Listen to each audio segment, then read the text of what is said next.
لان اولا كل ما كتحل ازمه في العالم الحكومات ديالنا والحكومه المغربيه ما كتلعبش ذاك الدور ديال الواقي الجيوب المواطنين من الازمات العالميه، كتخليه منه للسوق الدوليه وتيكون عرضه للازمات. وبالتالي المفروض على ان الحكومه ديالنا تدخل في هذه الحالات. الوغ في غياب التدخل ديالها درنا هذا الترافع اللي هو تيمنحوا لنا الدستور ديال 2011.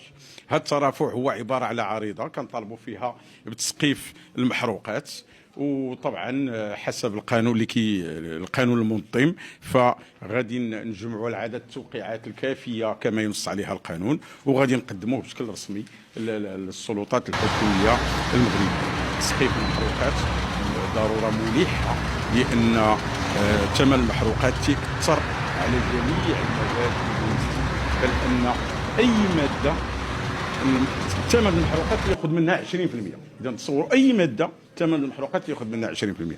فبالتالي هذا ضرب الجيوب ديال المواطنين، وتيعيشوا غلاء مستمر ومتنامي منذ 2015، والمغاربه تيعيشوا في واحد الغلاء متنامي، بحيث ان حتى في السوق العالميه ملي كينزل ثمن المحروقات ما تينزلش عندنا في المغرب.